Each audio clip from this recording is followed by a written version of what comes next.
KBC में करोड़पति पति।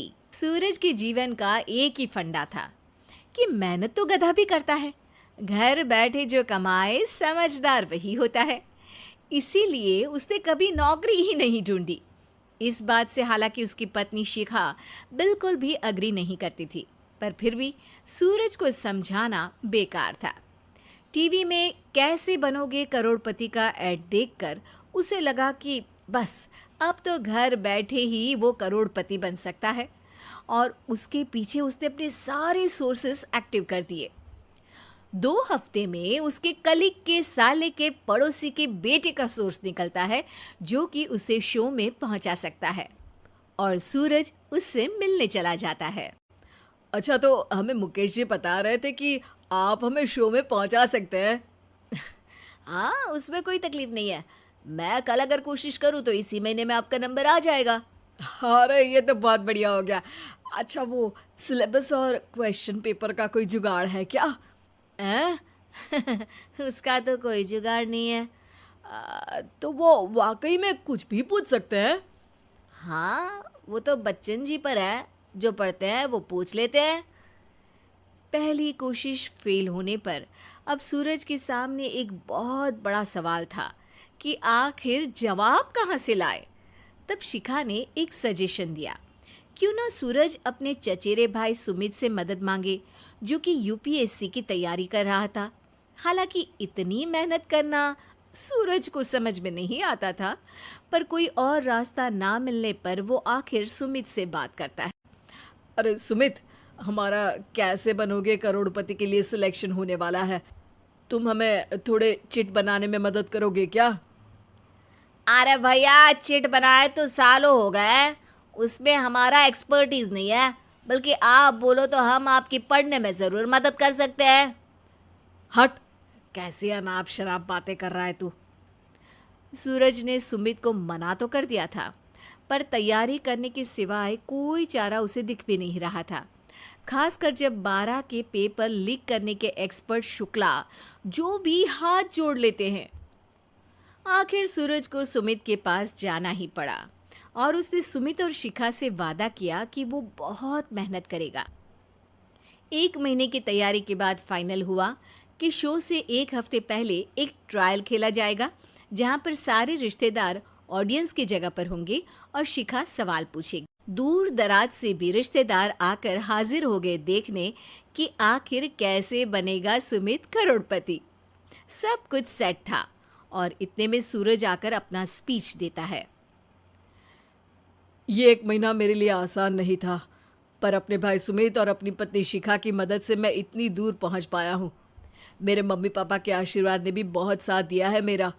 मैं उम्मीद करता हूँ कि आज के शो में आप लोगों को बहुत मज़ा आएगा। साक्षी पहला सवाल पूछती है और पूरे कमरे में सन्नाटा छा जाता है। इंडिया में कितने स्टेट्स हैं? 3, सॉलिड, लिक्विड और गैस। अरे रुकिए, तो ऑप्शंस तो देने दीजिए। इतने में 5वीं कक्षा का चिंटू बोल उठता है। अरे क्या मामा, आप तो पहले सवाल पर ही आउट हो गए। अरे बेटा, पहला सवाल तो ट्रायल होता है ना। अरे तुम अब देखना। देखने जैसी बात तो थी ही। सूरज को इतना शांत किसी ने नहीं देखा था। कभी कभी तो लगता था मानो सूरज आंख खोलकर ही सो गया हो। मामा जल्दी करो प्लीज, कल सुबह पनवेल भी तो निकलना है। अरे हट, कंसंट्रेट करने दे मुझे। 3 सवाल में 3 लाइफलाइन खत्म हो चुकी थी, और अब चौथे सवाल पर भी सूरज का मौन नहीं टूटा। पर सूरज अभी भी हार मानने को तैयार नहीं था।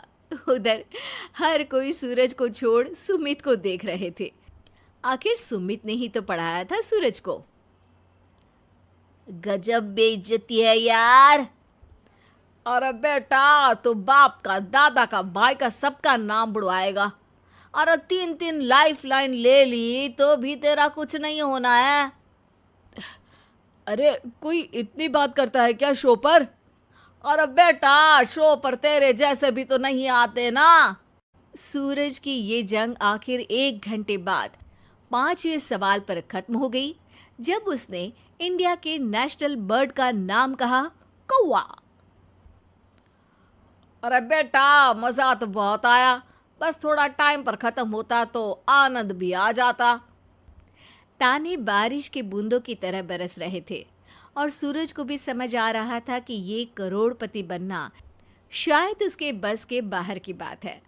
पर वो आखिर ये बात मान कैसे लेता?